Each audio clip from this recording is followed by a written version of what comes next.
आयोग के समाधान के बाद नहीं थमा संग्राम। नमस्कार, आप देख रहे हैं इंडिया वॉइस और मैं हूं आपके साथ श्रुति अंगद। प्रयागराज में स्थित उत्तर प्रदेश लोक सेवा आयोग पर पिछले 4 दिनों से प्रतियोगी छात्र धरना दे रहे हैं। लगातार आज ये 5वां दिन है जब आक्रोश थमने का नाम नहीं ले रहा। इन छात्रों की एक ही मांग थी, पीसीएस, आरओ, एआरओ एक शिफ्ट में आयोजित कराई जाए, जिसको लेकर उत्तर प्रदेश लोक सेवा आयोग की ओर से नोटिस भी जारी की गई। नोटिस के मुताबिक पीसीएस की परीक्षा एक दिन में आयोजित करने और समीक्षा अधिकारी की परीक्षा पर कमेटी का गठन किया जाएगा। वहीं अब योगी सरकार के फैसले के बाद, योगी सरकार के दखल अंदाजी के बाद पूरा फैसला पलट गया। यूपी लोक सेवा आयोग ने पीसीएस की परीक्षा 22 दिसंबर को होगी, यह ऐलान कर दिया है। यह फैसला आ गया है। आपको बता दें कि 7 और 8 दिसंबर को यह परीक्षा होनी थी। हालांकि इन आंदोलन के बाद परीक्षा की जो डेट है वो आगे बढ़ गई है। 22 दिसंबर को पीसीएस की परीक्षा होनी है। ऐसे में सवाल यही है कि क्या आयोग डिवाइड एंड रूल की कोशिश कर रहा है? ये भेदभाव आखिर क्यों? साथ ही साथ क्या यह फैसला सिर्फ और सिर्फ विपक्ष को मुद्दा नहीं मिले इसके लिए लिया गया, क्योंकि 5वें दिन भी आक्रोश थमने का नाम नहीं ले रहा। संग्राम उसी तरीके से प्रयागराज की धरती पर नजर आ रहा है और लगातार अभ्यर्थी अपने आक्रोश को लेकर आयोग की तरफ से लगातार उसे दिखाते हुए नजर आ रहे हैं। आयोग से लगातार मांग कर रहे हैं। हालांकि अब आरओ और एआरओ परीक्षा को लेकर क्या कुछ आयोग की तरफ से सामने आता है, देखना बेहद दिलचस्प होगा। सवाल कई है, इन सवालों का जवाब हम अपने मेहमानों से जानेंगे, लेकिन उससे पहले आप ये रिपोर्ट देखिए। देर आए दुरुस्त आए, ये कहावत आपने सुनी ही होगी, लेकिन यहाँ पर आयोग देर भी आया और समाधान भी नहीं ला पाया। जी हाँ, जो तस्वीरें कल की थी आज भी वही तस्वीरें हैं। ये तस्वीरें 1 या फिर 2 दिन की नहीं, बल्कि ये संग्राम 5वें दिन भी जारी रहा। इस समस्या को खत्म करने के लिए आयोग समाधान लेकर तो आया, लेकिन संग्राम को खत्म नहीं कर पाया। अब आलम यह है कि आयोग की मंशा पर ही सवाल खड़े हो रहे हैं। सवाल ये कि क्या आयोग डिवाइड एंड रूल पर काम कर रहा है? जी, डिवाइड एंड रूल, बांटो और राज करो। आयोग की तरफ से क्या ये कोशिश की जा रही है? क्योंकि सड़क पर दोनों ही तरफ के अभ्यर्थी थे। फिर महज पीसीएस परीक्षा को लेकर ही छात्रों की मांग को क्यों माना गया? आरओ एआरओ वालों के साथ क्या भेदभाव किया गया? भेदभाव वाला आरोप छात्र क्यों लगा रहे हैं? गुरुवार को अभ्यर्थियों को जीत तो मिली, लेकिन अधूरी जीत, जिसका फायदा कुछ नहीं हुआ। तस्वीरें जस की तस बनी हुई हैं। आक्रोश की आग प्रयागराज में अब भी धधक रही है। उत्तर प्रदेश के प्रयागराज में छात्रों के प्रदर्शन के आगे यूपीएससी को झुकना ही पड़ा। यूपी पीएससी ने अपना फैसला वापस सुनाया। आयोग के इस अधूरे फैसले पर भी गौर फरमा लीजिए। मांग ये कि पीसीएस परीक्षा एक शिफ्ट में हो, सरकार ने मांग को मंजूर कर लिया। आरओ एआरओ परीक्षा एक शिफ्ट में हो, लेकिन परीक्षा को स्थगित कर दिया गया। इतना ही नहीं, आरओ एआरओ परीक्षा में नॉर्मलाइजेशन हटाया जाए, लेकिन आयोग की तरफ से फैसला ये हुआ कि कमेटी का गठन होगा। दोही तलवार की तरह है, दोधारी तलवार की तरह है। इसके पास जाएगा कोई नहीं जानता है, इसलिए हुआ इलाज बीमारी। अच्छा, क्या है, किस तरह से, क्या इसका कंसेप्ट क्या है? कि अगर आप क्वेश्चन देते आते, मान लीजिए आपने 150 में लगभग 96 क्वेश्चन किया, कोई प्रतियोगी 86 किया है, तो हो सकता है आप 96 आप फेल हो जाएंगे, वो पास हो जाएगा। ऐसा कैसे होगा? उनका अपना मानसिकता है, कैसे वो संतुलन बनाएंगे, कैसे निष्कर्ष निकालेंगे, तो उनका अपना वो है ना। क्या आपको नॉर्मलाइजेशन में उन्होंने बताया है कि नंबर ऑफ स्टूडेंट कितने हैं, ठीक है, चाहे 2 दिन में कराएं 3 दिन में, उन्होंने जैसे आरओ के लिए 3 शिफ्ट रखा है, ठीक है भाई। जो है अगर 10 लाख स्टूडेंट हैं तो तकरीबन 3.5 लाख के आसपास या 3 लाख के आसपास करेंगे। तो फिर कह रहे हैं कि हम जो है एक परसेंटाइल निकालेंगे स्टूडेंट का पूरा करके। यानी एक की मांग मान ली गई और दूसरे की मांग को लटका दिया गया। तो क्या आयोग ने मांग तो मान ली, लेकिन अधूरी मांग? प्रयागराज में पीसीएस, आरओ एआरओ दोनों तरफ से अभ्यर्थी आंदोलन कर रहे थे, लेकिन फैसला सिर्फ और सिर्फ पीसीएस अभ्यर्थियों को लेकर सुनाया गया। आखिरकार क्यों? सवाल है कि क्या सच में सरकार और आयोग डिवाइड एंड रूल करने की कोशिश कर रही है। कहावत है, एकता में बल होता है। तो क्या छात्रों की एकता पर ये चोट है? आखिर 4 दिन के बाद समस्या का समाधान तो हुआ, वो भी आधा अधूरा। तो फिर न्याय मिलेगा कैसे? Bureau report, India voice, Lucknow.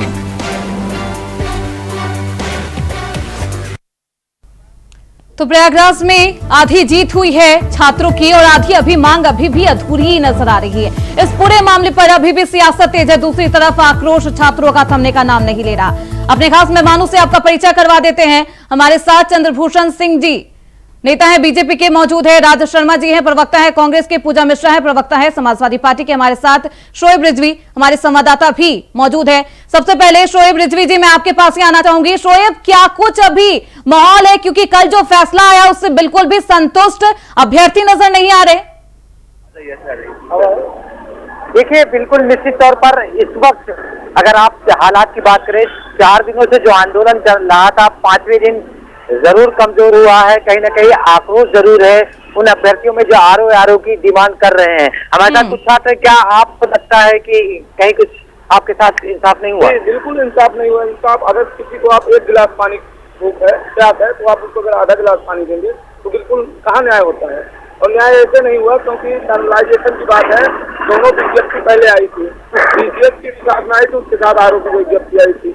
PCS का एग्जाम पोस्टपोन होकर दिसंबर में आया था और उसका जो आरओ का उसको पेपर लीक हो गया। अच्छा, नॉर्मलाइजेशन से इतना दिक्कत है और आपने इसको क्या समझा, क्या है नॉर्मलाइजेशन आसान जबान में? जी, नॉर्मलाइजेशन एक प्रकार की जो लीक के समान है। जैसे पेपर लीक हो तो वैसे अंदर से आपको नॉर्मलाइजेशन के जरिए किसको बाहर कर देंगे, किसको अंदर कर लेंगे, कोई भरोसा नहीं है। आपको लगता है कि नॉर्मलाइजेशन का मिसयूज होगा? पहले भी हुआ है और हो जाता है। बिल्कुल। तो आप क्या करेंगे? अब आपकी रणनीति क्या है आगे? सर करेंगे क्या, वोट जाएंगे और क्या करेंगे बस। देखिए, आज एक चीज और अपडेट मैं बता दूं कि पीसीएस के एग्जाम की डेट भी डिसाइड हो गई। 22 दिसंबर को परीक्षा होगी, क्योंकि पीसीएस को आयोग ने मान लिया कि वो 1 दिन में करवाएंगे। तो पीसीएस की अब तैयारी, तो एक बड़ी वजह ये है कि जो आंदोलनकारी थे उसमें पीसीएस और आरओ के दोनों अभ्यर्थी थे, लेकिन चूंकि अब पीसीएस की डेट डिसाइड हो गई है, तो अब ऐसे में वो अभ्यर्थी जो परीक्षा की तैयारी कर रहे हैं वो शायद इस आंदोलन में नहीं आएंगे। और आंदोलन में भी कुछ अभ्यर्थी हैं जिनका कहना है कि उनकी ज्यादातर मांग मान ली गई है। अब कमेटी का थोड़ा इंतजार कर लेना चाहिए, कमेटी क्या निर्णय करती है। अगर कमेटी निर्णय सही नहीं देती, हाँ आप बताइए क्या करें? बिल्कुल, कमेटी किस कमेटी गठन आप कर रहे हैं? जब अगर कोई भी नियम अगर एग्जीक्यूट नहीं हुआ है तो उस पर कौन सी कमेटी बैठेगी? जब नियम अगर लागू होता फिर आप कमेटी बैठाते तो ठीक है, जब तक नियम नहीं लागू होता। चलिए शोएब, वापस लौटूंगी आपके पास। तो लगातार परीक्षार्थियों की मांग है कि कोई कमेटी क्यों बनाई जाएगी जब तक कोई नियम लागू नहीं किया गया है? बिल्कुल। तो हाँ, इनका कहना है कि अभी कमेटी क्यों बनेगी जब अभी ये नियम ही लागू नहीं हुआ, इस तरह के सवाल है। बिल्कुल, छात्रों का जो आक्रोश है, जो तपिश थी आंदोलन की, वो फैसला आने के बाद कम होता हुआ नजर आ रहा है। यही एकता में फिर से फूट डालने की कोशिश। चंद्रभूषण सिंह जी, आपने अभ्यर्थियों की मांग सुनी होगी, उन्होंने क्या कहा? 1 गिलास किसी को पानी चाहिए तो आधा गिलास से वो संतुष्ट नहीं हो जाता। चंद्रभूषण सिंह जी, एक तो देर आए, दुरुस्त भी नहीं आए। देखिए, एक प्रक्रिया है और इसमें एक एग्जाम कराने की और जिस तरह की मांग स्टूडेंट्स लेकर बैठे थे, उसको बहुत ही जल्दी इसका समाधान निकाला गया है। और बहुत जल्दी जो हाँ जी, 4 दिन बहुत जल्दी होता है आपके लिए? 4 दिन, लोग 4 महीने मुझे लगता है फिर अब आपको वक्त का या फिर आपको समय की कोई कीमत नहीं है आपके हाथ में। युवाओं के भविष्य की बात हो रही है चंद्रभूषण जी। प्रक्रिया, आप किसी भी प्रक्रिया को समझने का प्रयास करिए श्रुति जी, ये 1 दिन में ऐसा नहीं है कि ये बैकडोर की चीजें होती हैं। देखिए, तो सिर्फ मात्र 4 दिन की बात कर रही हूँ चंद्रभूषण सिंह जी। वो जो लेट रहती है, पेपर लीक, पेपर डाट, इन सबसे जूझते हुए एक जब डेट शेड्यूल सामने आता है उसमें भी लोग संतुष्ट नजर नहीं आते। हाँ, देखिए, जब इन लोगों को कहा गया कि आप लोग अपना एक प्रतिनिधिमंडल बना लीजिए, आप लोग इससे, लेकिन कुछ राजनीतिक तत्वों द्वारा इसको उठाया गया और इन लोगों को बलगराया गया। मतलब आप कह रहे हैं युवा अपने भविष्य की बात नहीं कर रहे बल्कि राजनीति कर रहे हैं। राज शर्मा जी, ठीक। हर हर हर हर युवा समझ गई, ये जो युवा सड़क पर बैठे हैं, जो 4 दिन से भूखे प्यासे आंदोलन कर रहे हैं, वो राजनीति कर रहे हैं। ठीक है, राजू शर्मा जी वापस लौटूंगी, राजू शर्मा जी, चंद्रभूषण जी वापस लौटूंगी। ठीक है राजू शर्मा जी, ये राजनीति है? राजनीति नहीं है, इतनी असंवेदनशील वो सरकार होगी जिसे देश के बच्चों ने बड़े प्यार और बड़े मोह से चुना था। तो मुझे लग रहा है चौहान साहब, इससे ज्यादा विडंबना इस देश में ना हुई, न भूतो न भविष्य थी। आप कह रही हैं राजनीतिकरण हो रहा था, और अभी जब सुरुति जी ने कहा 4 दिन, आप बच्चों के समय की बातें जानते हो? एक बच्चे 4 दिन में जितना उनके में नकारात्मक ट्रॉमा उन्होंने जो गेन करा, उस ट्रॉमा को निकलने के लिए 4 साल लग जाएंगे। आप बच्चों के संग भी आपको 4-5 दिन लग रहे हैं। और डिवाइड एंड रूल में इसमें आपने ब्लेम नहीं करता, इसी बुद्धि के हुआ, इसी आपकी नैतिकता यही है, डिवाइड एंड रूल। आप लोग हो ही ऐसे। और मैं बताऊं, Raju Sharma ji divide and rule करने की कोशिश की। मैं श्रुति जी एक बात कहने वाला हूं, भारतीय जनता पार्टी की सरकार उस सांप की तरह है जो अपने बच्चों को खा जाता है। ठीक ये भी आने वाले जिनके सहारे, जैसा कि आप कहते हो कि देश विश्व गुरु बनेगा, उन्हीं लोगों, उन्हीं बच्चों पे आप अगर नकारात्मक ऊर्जा का संचार करोगे तो याद रखना चौहान साब, आने वाले टाइम में आपका वक्त बुरा होगा। मैं बात नहीं करूंगा आज, एक सरकार बच्चों की बात होगी और बताइए बच्चों के लिए निर्णय ले रहा है, क्या जरूरत आपको की बातें करके आप लोग बच्चों को बरगलाइए मत। चौहान साहब उनको अपने शरीर पर ध्यान देने दीजिए और परीक्षा देने दीजिए। पिक्चर का गाना अपने एजेंडे को कर रहे हैं। अरे आपके नेता क्या लागू करके बच्चे का भविष्य की कीमत आप कीजिए। अरे भविष्य की कीमत तो वो जानता है, युवा नेताओं को बच्चे बना रहे होंगे, बच्चे की भविष्य जिसमें अरे बच्चे को लेकर एजुकेशन की नौकरी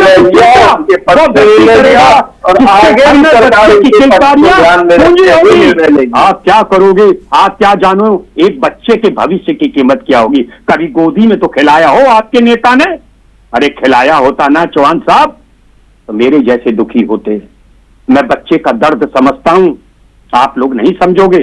सत्ता रख लो, जब तक देश को बर्बाद कर रहे हो, करना चाहो कर लो, मगर याद रखो हम लोग आपको देश को बर्बाद करने के लिए छुट्टा नहीं छोड़ेंगे। आप बच्चों के लिए कर दाएं बाएं की बात आपके प्रवक्ता किसी चैनल में भी कह देते हैं, नाबालिग प्रवक्ता बैठा के श्रुति जी इधर उधर की बातें करते हैं। भविष्य की बात बताओ, आखिर आप ये बताइए, आखिर चर्चा करने का शर्मा जी अभी देखिए आप जाकर राजनीतिक बात कर रहा है, नाम का दिन है अरे आप तो काम जो है कुछ अरे आज तो इंडिया वॉइस के चैनल से अपने नेताओं को एक बयान जारी करो कि आज कुछ नहीं तो एक बूंद पानी गंगा जल का अपने सर में डाल लो। शायद पूरी तरह तो पाप नहीं धुलेंगे आपके, शायद थोड़ी पाप धुल जाएंगे। आप कह रहे बड़ी जल्दी कर दिया, तो क्या आप इसे 4 साल तक आंदोलन को बढ़ाने की कोशिश कर? अरे लोगों ने ये चाहते हैं, सरकारों ने, आपकी सरकारों ने, विपक्ष की सरकारों ने ये आंदोलन में अपने आप लोग परीक्षा करवाते ही नहीं थे। आप लोग तो बैकबोन का इस्तेमाल करते लोगों का झूला लेकर पीछे दौर से बुला दिया जाता है। तो आप लोगों के विपक्ष की शासनकाल की बात हो रही है, पहले भी वही स्थिति थी, आज भी वही। देखिए श्रुति जी, पहली बात तो जो है मैं कहती हूँ हमें कोई कमी आ रही होगी, हम अपने गिरेबान को रोज हाथ लेते हैं और इसलिए हम सत्ता से बाहर हैं। और अभी जो वर्तमान की बात करें तो मैं इलाहाबाद से ही हूँ और मैं प्रोटेस्ट में भी रही हूँ और अभी भी हम जान रहे हैं कि प्रोटेस्ट क्यों चल रहा है। अभी भाजपा के प्रवक्ता ने कहा कि ये 4 दिन तो हुए, 4 दिन कैसे हुए श्रुति जी? जब जो है अक्टूबर में होना था, इसका एग्जाम अक्टूबर में होना था, पोस्टपोन क्यों हुआ?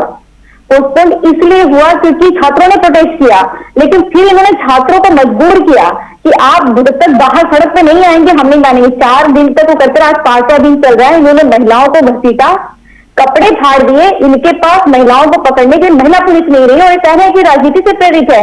यही तो माननीय राष्ट्रीय अध्यक्ष अखिलेश यादव जी का कल कार्यक्रम था फूलपुर से। उन्होंने इसीलिए बोला कि मैं जो है आंदोलन में नहीं जा रहा हूँ, यहीं से मंच से समर्थन करता हूँ, क्योंकि फिर ये छात्रों पर इल्जाम लगा देंगे कि ये राजनीति से प्रेरित है। वरना आपको क्या लगता है कि माननीय राष्ट्रीय अध्यक्ष कूच करते और पूरी जो हम समर्थक है माननीय राष्ट्रीय अध्यक्ष हमारी पार्टी कार्यकर्ता थे वो कूच नहीं कर सकते थे क्या? इतनी भीड़ थी, लेकिन नहीं किया क्योंकि छात्रों की हित की बात थी। और अभी जो 22 तारीख को जो है आया हुआ है वन शिफ्ट में टीचर का एग्जाम कराने के लिए, अभी डिबेट में बैठने से पहले मैं फिर छात्रों से बात करी थी। उन्होंने जैसे आता है वो मुझे प्रेस भेजे कि ये आया हुआ डिसीजन, ये चल रहा हुआ है, तो वो भी कह रहे कि अभी श्योर नहीं है कि एग्जाम करा पाएंगे कि नहीं करा पाएंगे। अगर इनकी दोगुनी नीति चलती रहेगी तो छात्र नहीं पीछे हटने वाले हैं और ये भूल जाएंगे छात्र राजनीति कर रहे हैं या उन्हें सच में अपने भविष्य की चिंता है?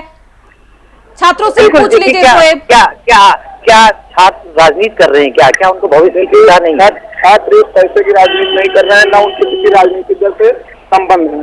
छात्र अपने हक की लड़ाई लड़ रहे हैं, उनका हक मारा जा रहा है।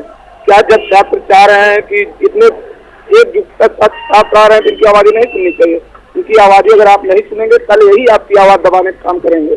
और आपको लगता है क्या ये राजनीति की जा रही क्या? अरे 60,000 रुपये महिला विधायक राजनीति करेगा?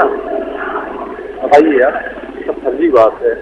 बिल्कुल निश्चित तौर पर उनका कहना है कि ऐसा कहा जरूर जा रहा है, लेकिन ये उनकी पीड़ा है क्योंकि उनका भविष्य इससे जुड़ा हुआ है, उनके भविष्य का सवाल है। इसलिए ऐसी स्थिति में उनके पास, जबकि उनको पता है जिन गांव से, जिन किसान के परिवार से वो निकल कर आते हैं, रोज का खाना और कमाना ऐसे परिवार से निकल के आने वाले छात्र, अगर उनको भविष्य की चिंता न होती तो वो यहाँ क्यों आते? भविष्य बनाने के लिए आ रहे हैं, कहीं जा रहे हैं। सुना आपने छात्र क्या कह रहे हैं? राजनीति कर रहे हैं या अपने भविष्य की चिंता, अपनी हक की मांग कर रहे हैं आप लोगों से? हाँ, आप समझने का प्रयास करिए कि ये छात्र राजनीति नहीं कर रहे। छात्रों के इस विषय को लेकर लोग अपनी राजनीतिक रोटियां सेकने का प्रयास कर रहे हैं और अपने कुछ राजनीतिक लोगों को आंदोलन को डिरेल करने के लिए, आंदोलन को गलत दिशा में ले जाने के लिए। देखिए, हर मनुष्य को स्वतंत्रता है कि अपनी आवाज उठाए। यदि कोई कमियां लगती है, ये तो हमारे देश में संविधान ने सबको हक दे रखा है, लेकिन जो ये विपक्ष अपने मंसूबे पूरे करने के लिए राजनीतिक रोटियां सेकने लगता है, ये बहुत दूषित मानसिकता है। और उस दूषित मानसिकता में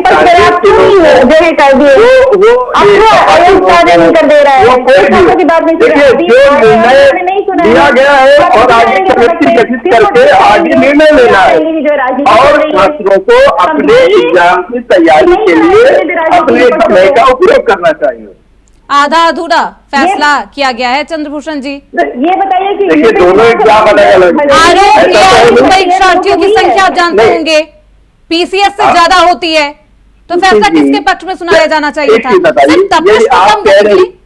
नहीं, आप ये कह रहे हैं कि पीसीएस और एआरओ के अभ्यर्थियों में संख्या का बहुत अंतर है, तो किसी भी परीक्षा को कराने के लिए समय और नहीं, मुझे तो दोनों ही परीक्षार्थी नजर आ रहे हैं, वो तमाम युवा नजर आ रहे हैं जो अपने भविष्य में चिंतित है। आपको जो नजर आ रहा है वही सरकार को भी नजर आ रहा है। ठीक है, सरकार किसी दूसरे चप्पे से नहीं देख रही है और जो निर्णय लेगी उससे आने वाले दिनों में ये जो छात्र है ये खुश होंगे और बहुत इनको अच्छा लगेगा कि जो सरकार ने निर्णय लिया है। अभी पीसीएस के लोग तैयारी में चले गए, अब आप इसको रोक दे रहे हो कि 2 डिवाइड एंड रूल। अरे भाई, अब आप ये भी नहीं कर रहे। आरोप लगा रहे युवा आप पर कि डिवाइड एंड रूल करने की कोशिश की गई। एक चीज बताइए, कौन लोग लगा रहे हैं? पीसीएस वाले लगा रहे हैं क्या? जो जिनको पीसीएस, देखिए हर मनुष्य जिसको पीसीएस का एग्जाम देना है, जिसको आरओ का देना है, जिसको एआरओ का देना है, तो मनुष्य अपने अनुसार ही परीक्षा देगा ना। अब एआरओ वाला पीसीएस की परीक्षा को नहीं चला जाएगा, तो इसमें पीसीएस वाला आरओ एआरओ का एग्जाम तो देता है ना। फिर वही बात है, पीसीएस वाला आरओ का एग्जाम तो अभी उसकी डेट क्या डिसाइड, तो दोनों को अलग अलग चश्मे से देखने के पीछे का तर्क क्या है? नहीं, ये देखिए कोई तर्क नहीं होता, ये कोई आलू बैगन नहीं है। हाँ। जो एक ही भाव में लेकिन अब तो आलू बैगन से सब बात रहे, आलू वाले चले, पीसीएस वाले चले गए ना तैयारी करने, ARO को छोड़िए, रहने दीजिए, आप कर रहे हैं आलू बैगन। राज शर्मा जी, मैं एक बात कहता हूँ, हाँ। मैं किसी चैनल में कल एक लड़का बोल रहा था, विवेक नाम का था लड़का, और उसने कहा मैं 10 साल से तैयारी कर रहा हूँ। मैं ये मानता हूँ कि 10 साल पहले अगर वो 20 साल का था, 18 साल का था, आज 28-30 साल का हो गया। चौहान साहब, कभी उसके दर्द को समझना। और श्रुति जी, मैं एक बात कह सकता हूँ, उसके अंदर जो ट्रॉमा गया होगा, उसे कई सेशन लेने पड़ेंगे उस ट्रॉमा से बाहर आने के लिए। ये नहीं समझते। और एक और बात 10 साल की बात की है, 7 साल से योगी सरकार है, समझ सकते हैं दोनों के शासन कालों में युवाओं की स्थिति जस की तस बनी और हुई एक और बात कहना चाहता हूं कि वहां इलाहाबाद में अगर टोटल निकालो तो 10 लड़के वो नहीं होंगे जिनके घर में पेट्रोल पंप है या 200 बसें चलती हैं। वहां किसान कहाँ है, लेबर क्लास का बच्चा चला रहा है। वहां पे ज्यादातर 80 से 90% लड़के वो होते हैं जिनके माँ बाप धोती पहनते, कपड़ा बदलने के उनके पास कपड़ा नहीं होता। लेकिन चौहान साहब, मैं चौहान साहब आपको कह रहा हूं, व्यक्तिगत नहीं हो रहा हूं, लेकिन आप इसलिए क्योंकि आप मुखौटा हो बीजेपी का, लेकिन आप लोग किसी को नहीं समझते। देश की गरीब जनता के संग उनके इमोशन से खेलने की चेष्टा कर रहे हो। ये याद रखना, आत्मा जागेगी तो पाप का बोध होगा, लेकिन जब लेट हो चुका होगा आपको। देखिए, इतने वर्षों से जो ये सरकारें एग्जाम करवा रही थी, बनाई हुई, ठीक है, उस व्यवस्था को सही से लागू करने के लिए, चीजें करने के लिए, देश को बर्बाद करने के लिए ये बहुत ही चीजें हो रही है। 2014 में बताओ, 2007 में बताओ, अपने बताओ, इधर उधर की बात नहीं होगा, इधर की बातें मत करें आप, इधर उधर की बातें ना करें। इस व्यवस्था को और मजबूत करते हैं, इस पर आप मुझे अपनी सरकार में बताइए। आज कहता कि 1935 के बाद सरकार को देश छात्र आंदोलन नहीं करना पड़ा, लोगों को शोभा रही है। आज से पहले इतना बड़ा आंदोलन छात्रों को नहीं करना पड़ा। कोई भी सरकार होती थी छात्रों की तरफ तत्काल कार्रवाई करती थी, लेकिन याद रखो आज मत करो। आज चौहान साहब, आज पार्टी को डिफेंड करने का दिन नहीं, आज डिफेंड करना है तो उन बच्चों के लिए करो, उन बच्चों को डिफेंड करो जो देश का भविष्य है। आज भी अगर आप पार्टी को डिफेंड करोगे, निश्चित रूप से आप यहां बोल के चले जाओगे, आत्मा आपकी भी कसौटेगी, आप भी खुश नहीं होगे। याद रखिए, अरे खुश तो आपके नेता भी नहीं है, लेकिन वो सत्ता के लालच में इतने अंधे हो गए कि उन्हें नहीं पता चल रहा। मैं आज इस चैनल के माध्यम से कहता हूं, आपके नेता भी, चाहे मुख्यमंत्री हो, प्रधानमंत्री हो, इन छात्र आंदोलन से कहीं पे खुश नहीं होते होंगे, लेकिन मजबूरी क्या है कि उनको सत्ता प्यारी है, उनको सत्ता लानी है। देश में अगर रोजगार बढ़ेगा तो आपको वोट देने वाले लोग कम हो जाएंगे। सियासत मत करिए, सियासी बयानबाजी मत करिए। नहीं, फिर गलत है, उसके लिए नहीं है। नहीं, एक और चंद्रभूषण सिंह जी क्या करने की कोशिश की गई, क्योंकि योगी, सीएम योगी के दखल अंदाजी के बाद ये फैसला लिया गया है, क्यों 4 दिन बाद हुआ? की कोई खबर नहीं है, ठीक है। देखिए, ये एक राहत की खबर है, और इससे जो स्टूडेंट छात्र पीसीएस का एग्जाम देने के लिए तैयारी कर रहे हैं, वो उनके लिए एक बहुत ही अच्छी चीज है। और इसके बाद आरओ और एआरओ पर जो फैसला लिया जाएगा, उससे ये लोग भी जो आरओ और एआरओ में अपने को मानते हैं कि मैं इसका एग्जाम देकर क्वालिफाई कर सकता हूँ, उन लोगों के लिए बहुत अच्छी चीज होगी। लेकिन दोनों को आप मिक्स मत करिए, अलग अलग दृष्टिकोण रखने का इसलिए प्रयास करिए। ये एग्जाम है, ये कोई मंडी नहीं है, ये, और दोनों के बौद्धिक स्तर को समझने का प्रयास करिए। हर व्यक्ति, क्या पता था बच्चों को कि आज जैसे बीजेपी पीसीएस वाले लोग नेता भी समझ रहे हैं, आज वहां पर नहीं है। और दूसरे लोगों को भी समझिए कि ये आंदोलन कोई राजनीतिक आंदोलन नहीं है, ये आंदोलन नहीं रुकेगा। आपको क्या लगता है, और बाहर आई है तो ये अच्छी है, और बच्चे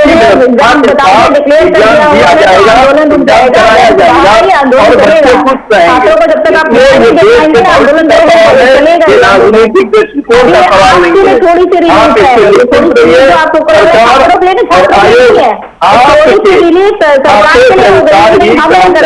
झुंझुना पकड़ाया हुआ है, छात्रों के नहीं है, छात्र अपना आंदोलन नहीं बंद करेंगे। आपको क्या लगता है 22 तारीख को एग्जाम कराएंगे तो जानिएगा,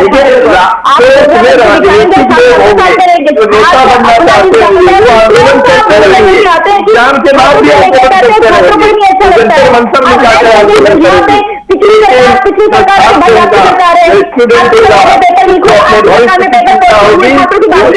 राजनीतिक लोगों आयोग जिम्मेदार हो जाएगा। उसके बाद माननीय मुख्यमंत्री आएंगे, आयोग के अध्यक्ष आते नहीं संजय जी, कोई और आएगा अनाउंसमेंट करने के लिए, और वो ये कह रहे होगा कि माननीय मुख्यमंत्री के संज्ञान लेने से क्या बात हो रही भाई, डिसाइड कर लीजिए कि माननीय मुख्यमंत्री की आयोग, उसके बाद में भी आप लोग दोगलापंती कर रहे हैं। छात्र नहीं करेंगे, आपको क्या लगता है मुख्यमंत्री जी का छात्रों की बात करिए। मैंने शुरू से बोल रही हूँ कि राजनीति बंद करके सिर्फ छात्रों की बात करिए। आपके परिवार का बाकी कोई नहीं है वहां पे, आपके परिवार का कोई नहीं देता होगा एग्जाम, पर हमारे परिवार से देते हैं, इसीलिए हमें पता है कि पीड़ा क्या होती है। मैं एग्री करूंगी राजनीति से कि ट्रॉमा होता है, और ऐसा नहीं है वो सिर्फ ट्रॉमा छात्र को नहीं होता है, वो परिवार को भी होता है। जितने छात्र यहाँ पे बैठ के प्रोटेस्ट कर रहे हैं, पूरे परिवार वाले भी ट्रॉमा में रहते हैं। और आपको क्या है कि बैरिकेड लगा दो, राजनीति चल रही है, इसीलिए विपक्ष के नेता वहां पे नहीं गए ताकि आप छात्रों के साथ में अन्याय ना करें। इसलिए राजनीति घसीटा महिलाओं से छात्रों की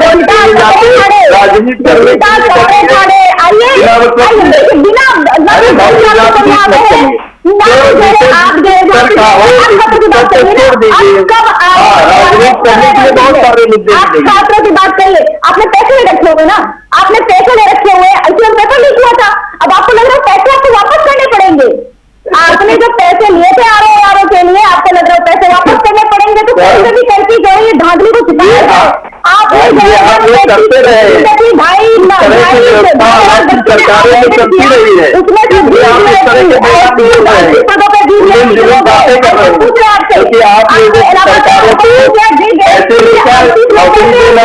हमारे यहाँ एकदम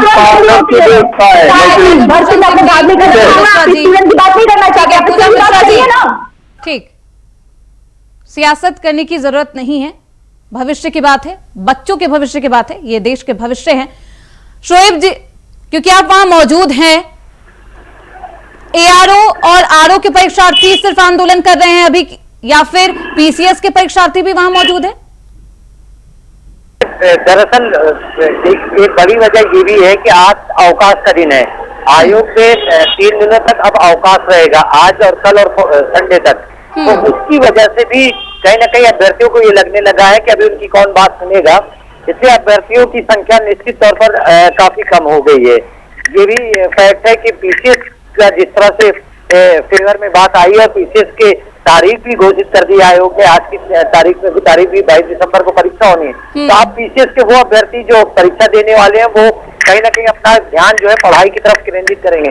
लेकिन आरओ के ज्यादातर जो अभ्यर्थी है वो अभी प्रदर्शन करने के मूड में है। हालांकि उसमें भी कुछ लोग ऐसे हैं जो अब ये भी कह रहे हैं कि जो कमेटी बना दी है 22 दिसंबर को पीसीएस की परीक्षा होनी है, ऐसे में परीक्षार्थी जो उनकी उस पीसीएस की परीक्षा देने वाले हैं वो अपने परीक्षा पर ध्यान केंद्रित करेंगे। तो ऐसे में अभी निश्चित तौर पर वहां का माहौल थोड़ा शांत है, अपेक्षा पहले के जो 4 दिन थे वहां के तुलना में अभी माहौल थोड़ा शांत है।